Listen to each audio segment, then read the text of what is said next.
Okay, I am not a DJ teacher by any stretch, but I think I can show you how to do this scratch. What you're trying to do is, so here's this standard noise we all scratch with. And you're going to kind of bring the needle sort of go into the sound. And then if you just bring it back, that's what I think people call a baby scratch, just in, out. And then if you turn the fader off as you do that, it becomes what people call a chirp scratch.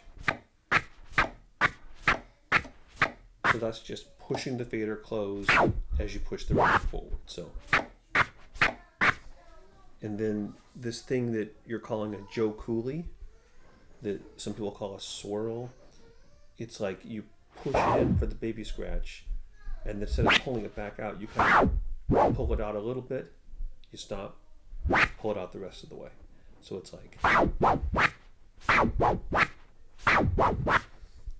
and it seems like the Joe Cooley, the specific pattern seems like it's this chirp 2 times, and then the third time you don't move the fader, you just, so it's, and you just practice that and do it faster. If you want drills, just try to duplicate, just start with just the baby scratch. Once you can probably already do that, but once you can definitely do that, then just give it that little hesitation.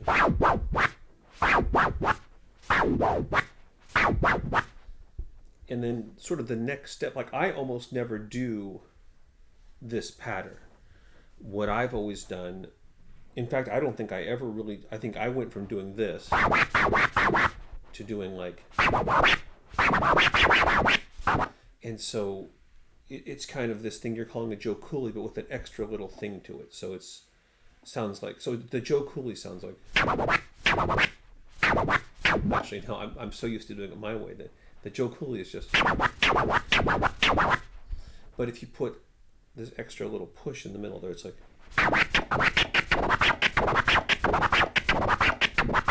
you get this kind of perpetually repeating scratch, and all you're doing there is going in, part way out, back in, all the way out,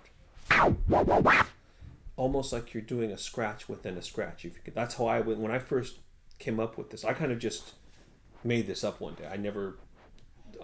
We didn't have tutorials back in then. I just was messing with records, and one day I kind of did a scratch, and I was going to do another one, but I think my hand slipped a little, and I did the second one, which in my mind is kind of inside the scratch. So I go into the record, or into the noise, pull out a little bit, and scratch inside all the way. So I hope this is making sense. You go in, halfway out, back in, all the way out.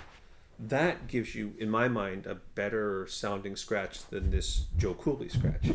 Because the Joe Cooley scratch is more just like this little hesitation where it's like, this is. So decide what works for you. And honestly, I might worry less about mimicking exactly what I'm doing, what Joe Cooley did 30 something years ago, and just mess around. Like, don't look at tutorials that much. Just do things and try to create things, because that's kind of how, that's where these probably came from, is that's what we were all doing back then. We were just making stuff up. But so I'm maybe going way off base here. Just to get back to what you really wanted to know, the Joe Cooley scratch. Go in, pull out part way, pull the rest out. So you're kind of creating an extra little noise there. So instead of, it's,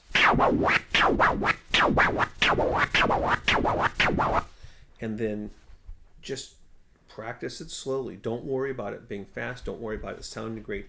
Just get that muscle memory. And just like, I don't know if you can do a flare scratch, but the first time you did a flare scratch, you weren't going crazy with it. You were barely just getting that, like, where's that little clip? Where do I? Eventually, you kind of get it down. Just practice. And then if you want to do the other one, just practice putting that extra little scratch in the middle.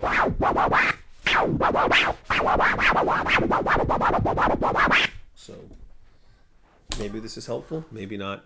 It's the best I got for you.